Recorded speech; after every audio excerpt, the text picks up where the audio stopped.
Before watching this video, please like and subscribe my channel. I always believed that when someone says trust me, it means they're hiding something.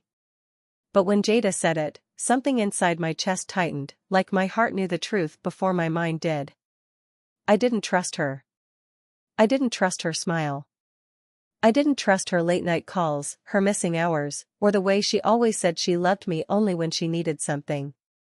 And the night she whispered, "Baby, trust me, everything I'm doing is for us." I followed my instinct instead of her voice. That decision? It saved my money, my sanity, and possibly my life. Because what I found out, what she was planning, would have destroyed me forever. My name is Marcus Hall, born and raised in Atlanta. I'm the kind of guy who minds his business, works hard, keeps my circle tight. So when I met Jada, everything about her felt like a storm, loud, bright, impossible to ignore. She walked into my life like she already belonged there. Quick smile. Sharp tongue. Eyes that could convince a man to forget all his problems. Everybody liked Jada. But me? I couldn't figure her out. She always moved like she had someplace else to be, and someone else waiting. The first time she said trust me, she was standing in my apartment doorway at 2 a.m., holding her phone like it was hiding a ghost. And I swear, I heard that ghost breathing. Jada had a habit of stepping outside for phone calls. Didn't matter if it was raining, cold, or in the middle of a movie. She'd slide her phone into her pocket, smile nervously, and whisper, "Gimme a sec, okay?" But that SEC always turned into 20 minutes.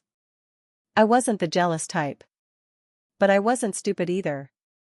One night I followed her out onto my balcony. She didn't know. I stayed quiet in the shadows. All I heard was, yeah, I got him where I need him." My heart dropped. Who was him? Me? When she came back inside, she kissed me on the forehead. That kiss felt like a goodbye she didn't want to say out loud. 2 months into dating, Jada started bringing up money. Not in a disrespectful way, but in a too comfortable too soon way. "Baby, you ever think about investments? Baby, what if you flip your savings? Baby, my cousin got this opportunity." Whenever someone says opportunity with no details, it's not an opportunity. It's a trap wearing lip gloss. She asked me to invest $15,000 in something she wouldn't explain. She said, "Trust me, Marcus. I would never hurt you." But her eyes didn't match her mouth. The moment she said, "A man who trusts his woman always wins," I knew she was lying. Because real love doesn't need persuasion. Only scams do. One Saturday morning, I left for work early. Saw a black sedan parked across from my building. Inside, a man I didn't recognize. Staring straight at Jada's window. Engine running. Hands on the wheel. Jaw tense. Like he was waiting for a signal. When he saw me looking, he started the car and drove off like the street was on fire. I didn't say anything to Jada. Not yet. But I watched her more carefully. Every smile. Every excuse. Every late night. Then I found something in her purse. A second phone. Locked. Hidden. Vibrating nonstop. And everything inside me froze. I didn't open it. Couldn't. But I didn't need to. Because the night I found that phone, Jada tried harder than ever to convince me she loved me. She cooked. Cleaned. Left sweet notes. Wore the dress I liked. It felt like she was trying to distract me. Like a magician waving one hand, while hiding something in the other. Late that night she curled into my chest and whispered, "Baby, you trust me, right?" My answer was silence. And silence told her everything. That night she cried herself to sleep. Because she knew I finally saw the cracks. When people get desperate, they get sloppy. Jada started slipping up. A message preview that flashed he's suspecting. A receipt for a hotel room she claimed was for a friend. A bruise on her arm she said was from bumping a door. A cash deposit of $8,000 that didn't match her paycheck. I didn't yell. Didn't accuse. Didn't break down. I just watched. Because sometimes, the truth exposes itself without your help.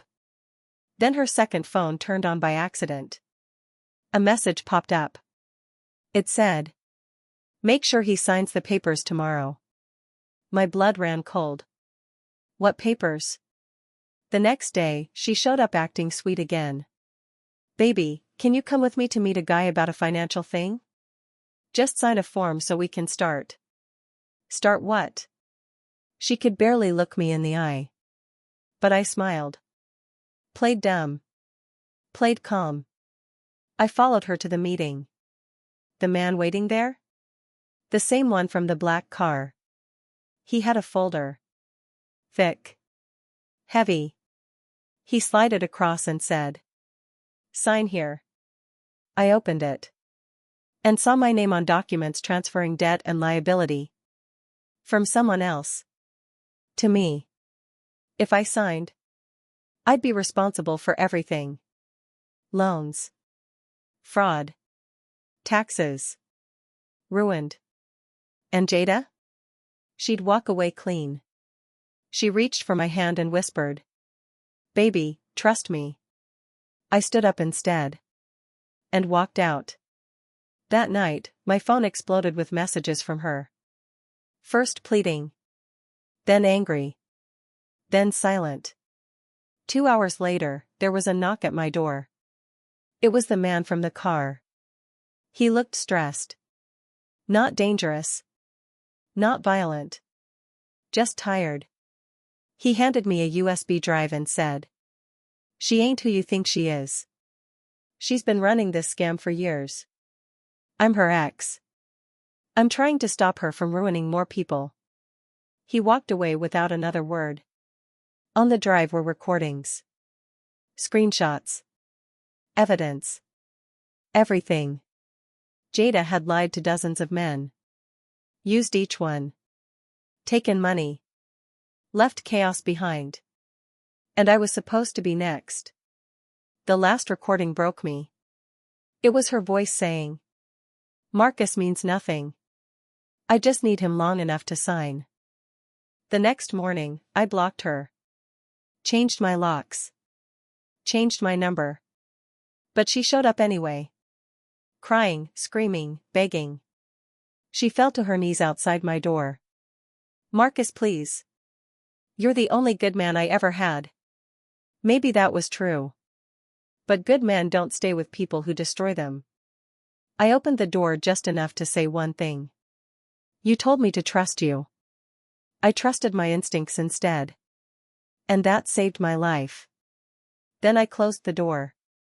And this time, it stayed closed.